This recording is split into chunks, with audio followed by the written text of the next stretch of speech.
sorry about the noise. That's the massage gun. I'm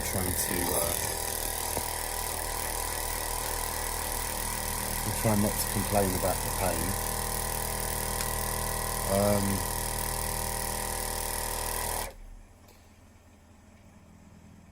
Yeah, as the title says, it's like, it's me affirming my life. I've not been here for the past 3-4 months. I've been desolate, and my spirit, my soul haven't been present. My mind hasn't been present. Nothing's been present. I've just been continuing on programming.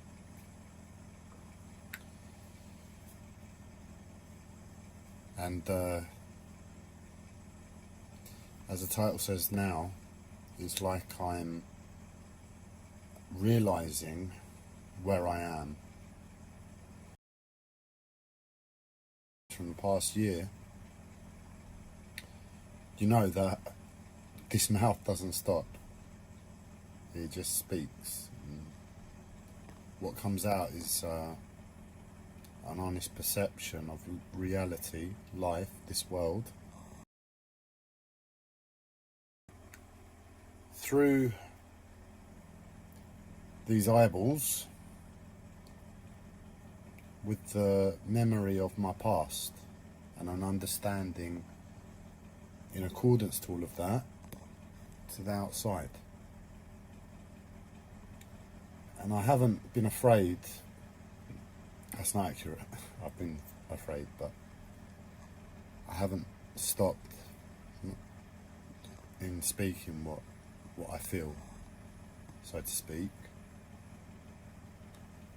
And where there was once upon a time some sort of censoring process going on, that's all but disappeared. With me disappearing, anything that's come out of my mouth is pure uncensored perception, human perception, in a means that I believe is just the circumstance that is my life allows me to regurgitate that information. My set of specific circumstances. If I had a family and kids, there's no way I would be like this. You know, even if I had a mental health disorder, I'd have the responsibility of keeping it in check as much as possible for my children. Whereas I'm in the position of being alone, and for that reason, I'm finding comfort as much as possible within a constrained set of circumstances for myself. And that's why I look mad, because allowing myself a little bit of freedom there, given that my life is madness and everything I experience, it's not accurate. I mean, if you look back to when I started these videos,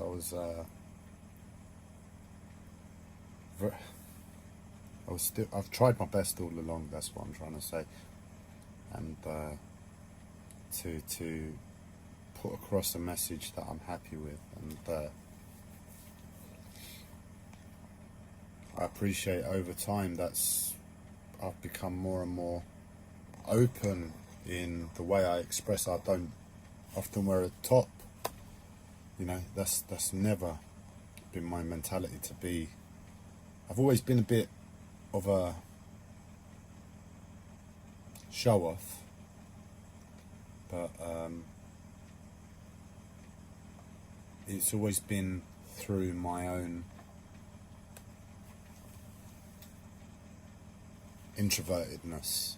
So I've been an extroverted introvert, and this is way too far for that label. This is like pure extrovert in my eyes, the way I've been putting across.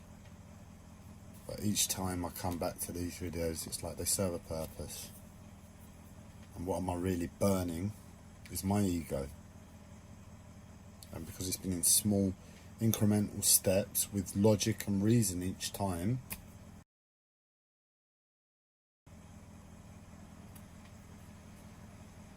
then not a lot of time, it almost looks like I've changed, doesn't it?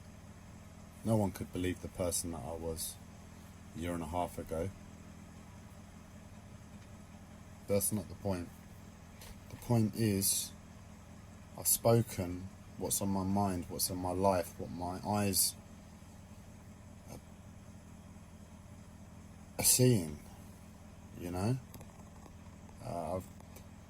I feel like the amount of sincerity I've applied to life has allowed it to happen a lot easier. And in this moment, after many months, I'm stating where I'm at. And it always happens, I've forgotten the title. But I know the title is where I'm at. And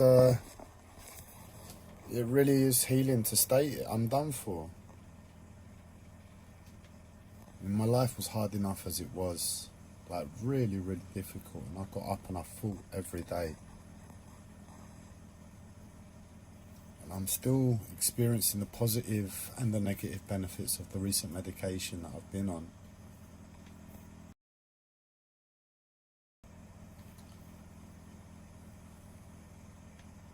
And just now, it's like I realised I'm going to go back to that place where I was before. You know, the natural state. If I just keep on living, I'm going to return there. And that place, it's like, it's hard. It's very hard. I mean, it's unlivable, given the experiences I've been through. It's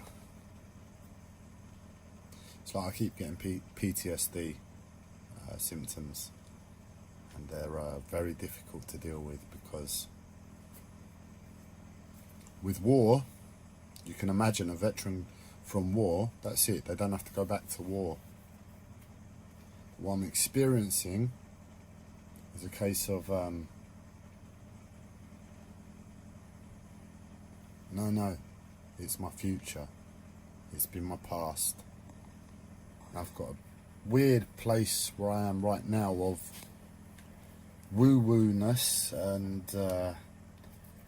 an oasis of clarity supposedly and normality, but nah man, I'm done for.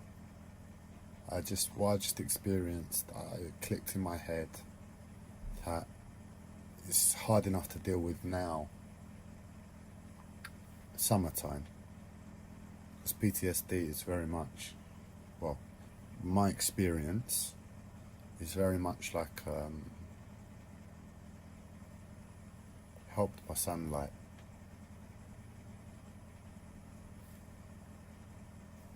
And I'm petrified because it's nice and rosy now, but all it will take is for me to find myself on the boat, so it's going to be a lot more cramped and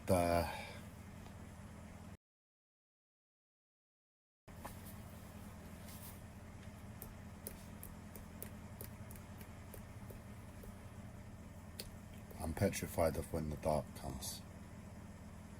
I've never watched Game of Thrones, but it's a bit like darkness is coming. And it's ironic because this is what I mean, I'm in a coma, man. Rewind, what is it, 10, 11 years now. That was the exact content someone I looked up to stated to me. As soon as I'll be clear. Julia, I've been speaking about her quite a bit lately. I'd never mentioned her before, and all of a sudden, I'm speaking about her all the time. I say all the time, but a few times. That's all the time in comparison to before. But Julia Cantelay, my friend who passed away a week after my mental health began. my mental health disorder began. And her friend was speaking to Konstantin Pavlidis, who was the owner of a centre we were both working at, or a part of. And he's a very wise man. He's trained in spiritual practice. Quite a few different things, and very knowledgeable person. And I looked up to him. And he said to me, I can't remember if it was that Julia's friend came to visit the centre. And one of the comments she said to him was, as soon as solstice comes, like midsummer, because the days begin to get shorter, and because I think she was from Finland like Julia, so it's very cold, it's very like survival in terms of nature and environment, whereas here we've got like 4 seasons with a mild summer and a mild winter, and then mild in between the milds. But in Finland you can imagine that the Scandinavian region is like cold, and really I can see how it really plays on the mentality, because I'm looking to winter, I'm looking to the darkness. I can't bear it.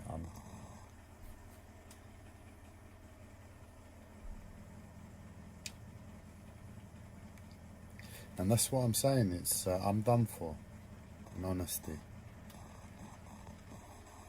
I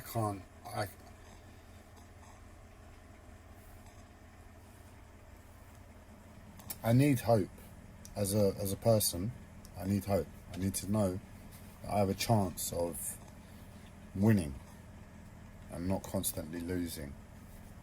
And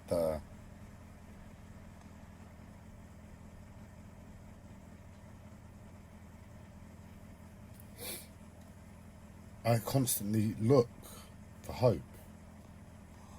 I constantly look what's the most hopeful route forward.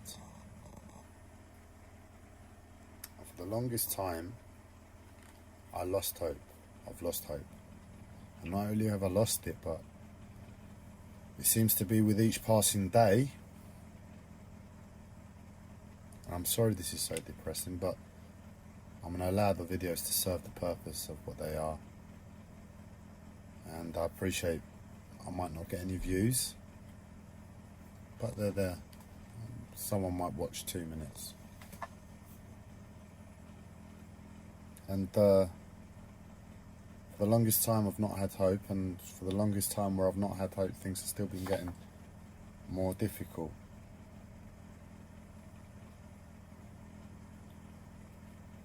And I take the easy say, I mean, you can't, I appreciate that my voice is just totally beaten and bruised by emotion, and that's what you hear. And where I'm deflated, it's even louder. But I know I'm clear. I know there's no emotion in what I'm saying. There's no guilt trip, there's no, oh woe me. I'm stating the fact that I'm done for. Yeah? I can't see a way back, even in like my wildest dreams. But then again, I'm in a coma in my head, and that's why I call for wakey time. It's like, if ever it was going to be, it's like, just feels like it would be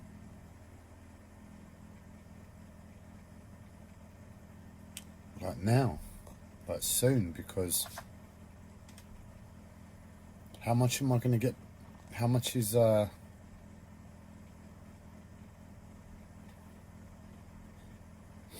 how much does life go the other way?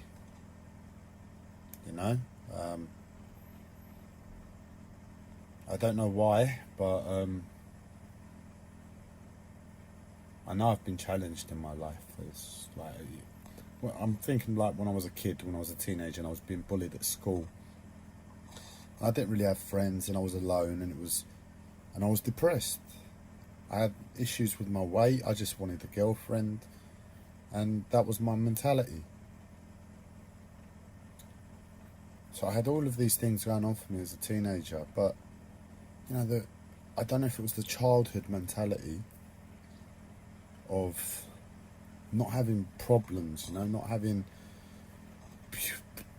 bills and survival and things to think about. Like, survival's taken care of. Your parents are going to look after you. You're not going to be homeless. You're not going to go out without food. And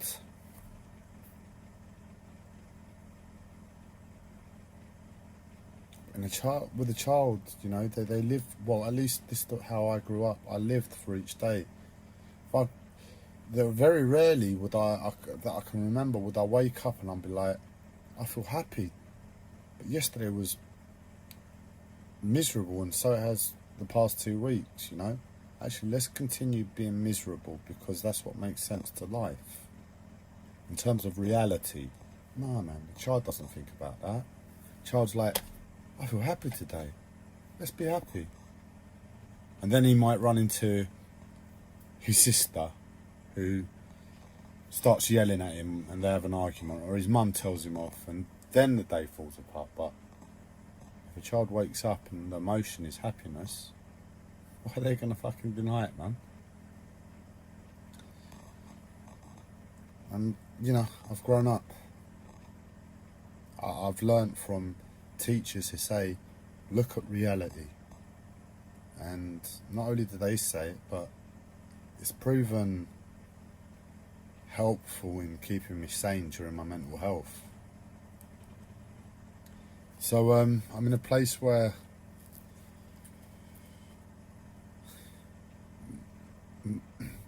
my realistic dreams are all gone, and I can see me not being burned at the stake, which is the inevitable future for me, but it would take something ridiculous and a miracle, and I'm not going to hold my breath for that. And everything else teaches me that the likelihood is I've got at least some difficulties coming up.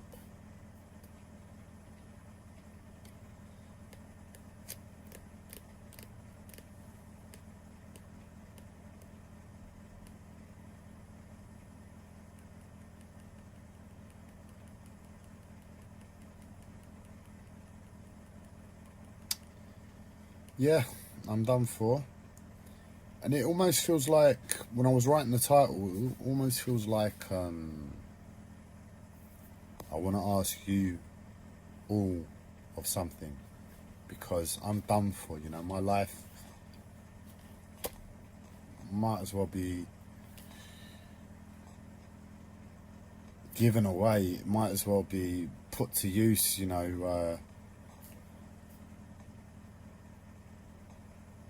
doing some sort of community service, for the rest of its life, and switch off the brain, switch off the heart, switch off the unnecessary things, and put the body to good use.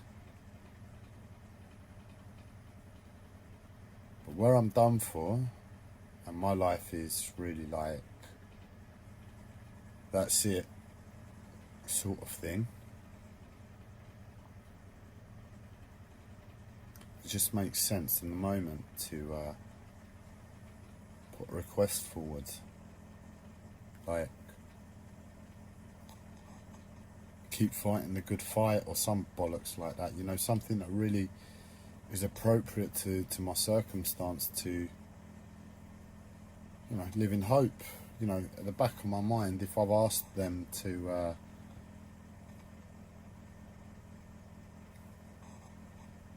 keep being good, maybe the world will turn good.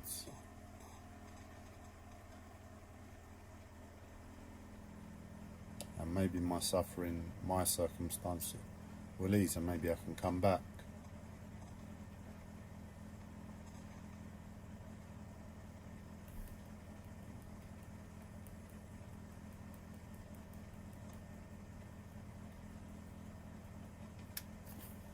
Um,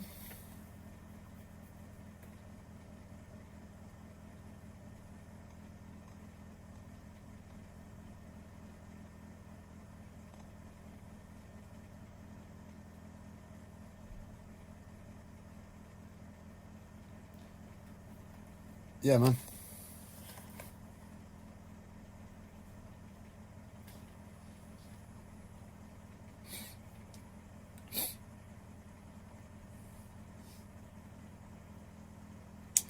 I'm just trying to think if there's anything to add, and it just feels like there should be something, but we're going to end the video now. There's nothing more to say.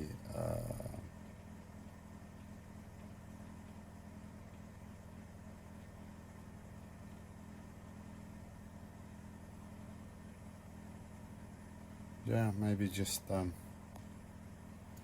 keep fucking spirit, as per my last message.